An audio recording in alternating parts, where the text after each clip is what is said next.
Vamos a dar la bienvenida esta tarde. Tengo realmente el placer de poder compartir esta entrevista con ustedes y entrevistar al arquitecto Eduardo Durán López Hurtado, que es el director general de la Dirección General de Cambio Climático, de Certificación y Recursos Hídricos del Ministerio del Ambiente. Muy buenas tardes, arquitecto, bienvenido. Buenas tardes, muchas gracias, Gloria, por la invitación. Un saludo cordial a toda la audiencia de San Borja, a nombre del Ministerio del Ambiente. Muchísimas gracias. Bien, empecemos a reconocer un poco cuál es el trabajo. Usted está como director de la Dirección General de Cambio Climático, de Certificación y Recursos Hídricos. A quienes no estamos muy vinculados a este sector y a este despacho, ilústrenos, por favor, ¿cuál es el tema o cuáles son los temas que aborda usted en su gestión? Principalmente el cambio climático y, por supuesto, sus impactos en los suelos y el agua. El cambio climático es un problema sumamente complejo, lo atiende como punto focal nacional el Ministerio del Ambiente, pero es un tema de alcance económico, internacional, social, cultural, que implica pues a todos los sectores y a todas las formas de gobierno, porque tiene que ver con esta ya no amenaza, ya esta presencia de una alteración del clima causado por un exceso de gases de efecto invernadero en la atmósfera, que causa un calentamiento global, y esto altera el clima en todas partes, por supuesto en el Perú también. Es un grave problema. Es un grave problema. Y a nivel de Latinoamérica, Perú, ¿cómo se presenta? Digamos, si tuviésemos que medir el estado de los logros o pocos avances en América Latina, ¿cómo está el Perú? El Perú tiene avances significativos y en algunos otros aspectos tenemos necesidad de mejorar aún mucho más. Por ejemplo, en investigación y tecnología para combatir el cambio climático tenemos que desarrollar muchísimo más. Pero hemos avanzado mucho en comprender en el interior de nuestro país cuáles son los efectos e impactos del cambio climático. Conocemos perfectamente, o casi perfectamente, cuáles son nuestro nivel de emisiones de gases de efecto invernadero, cuál es nuestra responsabilidad. Es muy pequeña, 0.3%, 0.4%, pero de lo que se emite en el mundo, pero la mitad casi de esas emisiones proviene de cambio de uso del suelo. Esto es deforestación en la Amazonía, cambios en las formas naturales de los ecosistemas que producen gases de efecto invernadero. Entonces nos conviene reducir, porque mejoramos nuestra calidad de vida y mejoramos nuestro ambiente interno y preservamos ecosistemas y sus servicios ambientales. Entonces, esa es una primera apreciación. No somos muy importantes en el mundo, pero a nivel de Latinoamérica tenemos cierta capacidad, por ser un país que está en crecimiento, por ser un país de ingresos medios, estamos en capacidad de afrontar algunos compromisos de reducción de emisiones, sobre todo los que hemos mencionado, de mayor conservación de áreas forestadas, de bosques tropicales. La Amazonía, ¿no? La Amazonía principalmente, el 70% de nuestro territorio, y es una fuente en primer lugar, de bienestar para los grupos y organizaciones indígenas que viven allí, ribereños, ciudades importantes, alrededor de más de 2 millones de personas viven en la Amazonía, pero sobre todo es una fuente de servicios ambientales, servicios de agua, servicios de purificación del aire, que tenemos que preservar con una responsabilidad global, planetaria, además de nacional. Arquitecto Durán, para tener una idea más o menos de lo que está pasando a nivel macro en el mundo, ¿no? Con respecto a los gases de efecto invernadero, es decir, las potencias. A ver, Estados Unidos, por ejemplo, entiendo porque lo habíamos conversado, ya emite el 19% de estos gases. Nosotros el 0,4%. En Sudamérica, Brasil, por ejemplo, ¿cómo está?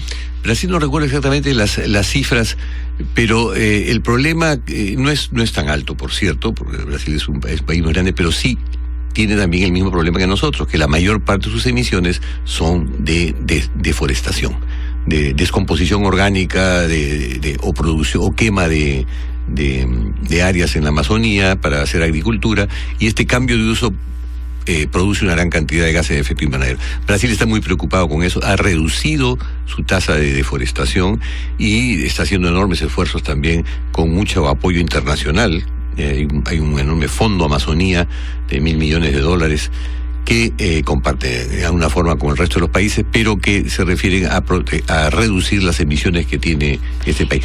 Brasil debe estar alrededor del 5 o 6%, no recuerdo exactamente. Y por ejemplo, el impacto que tiene el narcotráfico, las acciones de los narcotraficantes, que también pues hacen uso de pero las terrenos. Pero el narcotráfico y hace más una degradación ambiental. La cantidad de gases de efecto invernadero no es tan alta.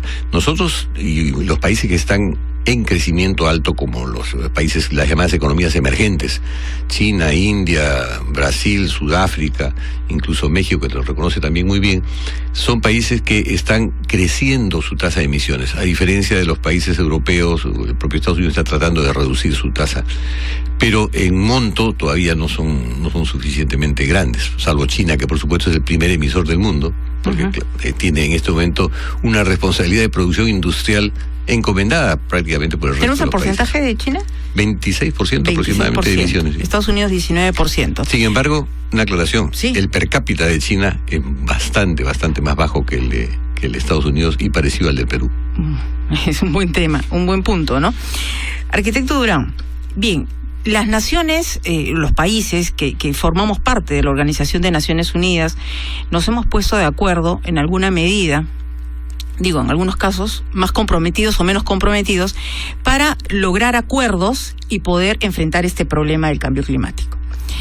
Y en diciembre se va a realizar en nuestro país la COP20.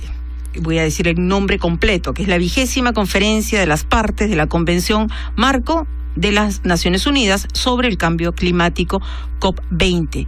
Así es. Esto para Perú, ¿qué importancia tiene? A ver, para los ciudadanos que nos están escuchando, que no han internalizado este tema, ¿qué tan importante es para nuestro país? Bueno, Perú asume la presidencia de esta conferencia.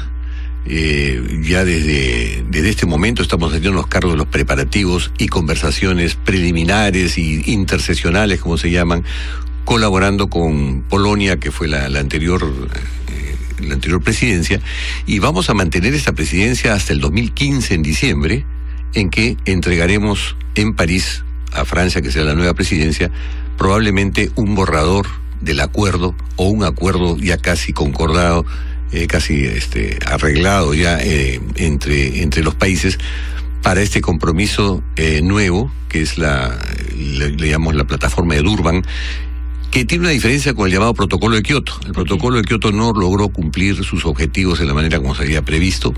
Entonces, este acuerdo tiene una innovación.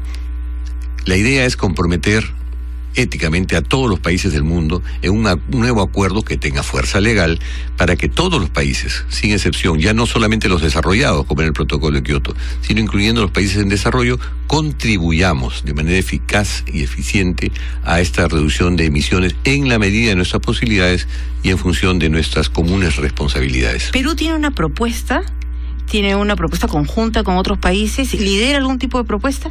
Perú, junto con un grupo de países de la región, que llamamos AILAC, Alianza de Países de Latinoamérica y el Caribe, que somos Chile, Colombia, Perú, Guatemala, Costa Rica, Colombia, dije yo, sí. Para impulsar este acuerdo internacional, reconocer que los países en desarrollo, si bien no somos los responsables de este incremento de gas de efecto invernadero de hace ya 150 años por el desarrollo mundial, sí podemos contribuir, e impulsamos esta contribución. Esta contribución no solamente es un compromiso ético de responsabilidad internacional, sino sobre todo viene del convencimiento de que en la medida en que todos los países del mundo contribuyamos en la medida de nuestras posibilidades, vamos a tener un menor impacto de los efectos negativos del cambio climático y vamos a tener un menor costo en cuanto a adaptación. Si no hacemos nada, los costos de adaptación van a ser muy altos por la atención a los riesgos de desastres. Muy bien, nos vamos a quedar ahí, 3:17 p.m, para, después de la pausa, comenzar a hablar, arquitecto, sobre lo que está pasando dentro de casa. A ver, ¿cuánto sabemos? ¿Cuánto estamos haciendo por poder enfrentar el problema del cambio climático?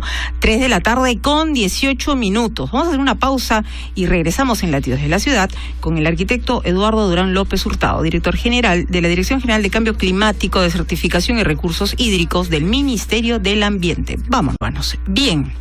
Seguimos en esta conversación sobre un tema muy interesante del cambio climático, el problema del cambio climático. Seguimos aquí en estudios con Eduardo Durán López Hurtado, director general, el líder de la Dirección General de Cambio Climático, de Certificación y Recursos Hídricos del Ministerio del Ambiente. Y como es muy importante trabajar en equipo, sabemos que el arquitecto está trabajando con un equipo de profesionales de nuestro país para poder llegar a la meta. ¿Qué significa en este caso la meta? La realización de la COP20 en nuestro país, aquí en el distrito de San Borja, en el cuartel del Ejército. Se va a realizar desde el 1 de diciembre hasta el 12 de diciembre. Van a ser 12 días y entiendo que en los últimos días, quizás 2-3 días últimos, arquitecto, van a llegar algunos presidentes de la República. ¿Es así? Sí, es muy posible que eso por la vecindad, especialmente de Latinoamérica, ¿no? Bien.